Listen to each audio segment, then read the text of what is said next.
When someone passes away, a common logistical question is who actually has the legal right to inherit anything?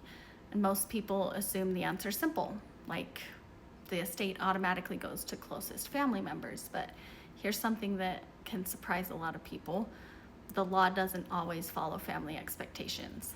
In fact, there's one key rule about inheritance that most people misunderstand, and it often completely changes who ends up receiving the estate.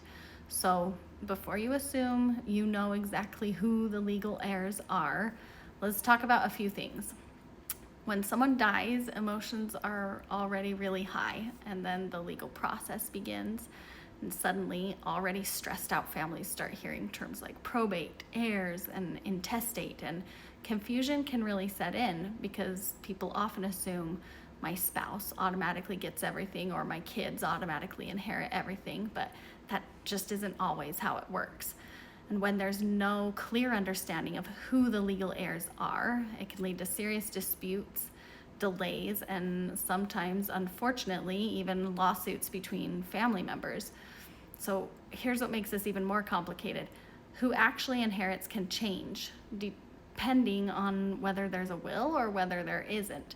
So before we define legal heirs, it helps to understand what the law is trying to do in the first place. When someone passes away, their estate, meaning their property, money, their assets, everything, has to be distributed somehow. There are usually two ways this happens, either through a valid will or through a process determining who inherits when there isn't a will. If there is a will, the will usually controls who receives what, but if there's no will, the law steps in and decides who inherits. And this is where legal heirs come in. Legal heirs are not always just who you're closest to emotionally. They're determined by a set of rules called intestate succession, which is the legal term that describes how the state decides inheritance when no will exists. Let me give you some examples.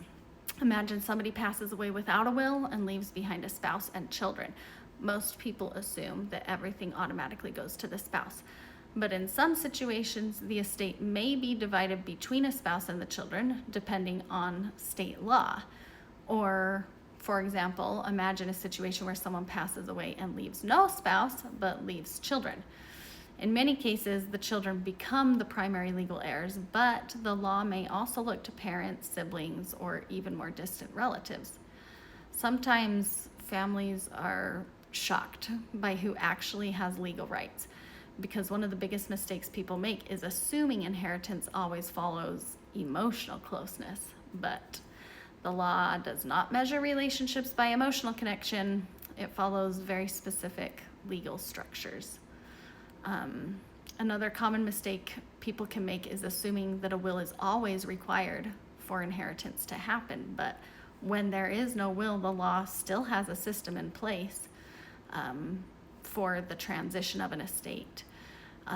Sometimes people also assume that stepchildren automatically inherit, but in many cases, stepchildren are not considered legal heirs unless they were legally adopted.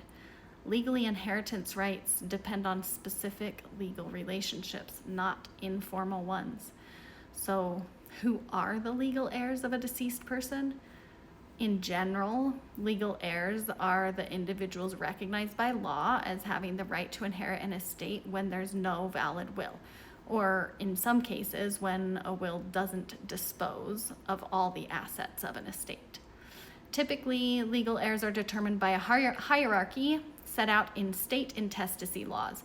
At the top of that hierarchy are usually a surviving spouse and biological or legally adopted children, but if neither exists, the law may look to parents of the deceased, siblings, or more distant relatives like nieces, nephews, or cousins, depending on the situation.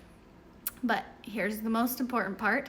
Every state has its own version of these rules, and the exact order can vary. Even small differences in family structure can completely change who qualifies as a legal heir. So that's why there's no single universal answer that applies to every situation. Every situation's different. The facts matter a lot, and laws vary state to state. Only an attorney who understands the full circumstances of a case can explain how inheritance rights apply specifically to it. So if you're facing a situation like this, remember that your case is different and the specific facts matter. This video is just for educational purposes. It's not legal advice. But if you'd like to understand how the law may apply in your situation, mention watching this video to the attorneys at Woodbury and Ibarra. They'll give you a free consultation. The attorneys here are experienced. They specialize in these type of issues. They can give you the advice and the direction that you need to take the next steps. The link is down below, phone number to reach out and contact to get a free consultation and figure out what you need to do next.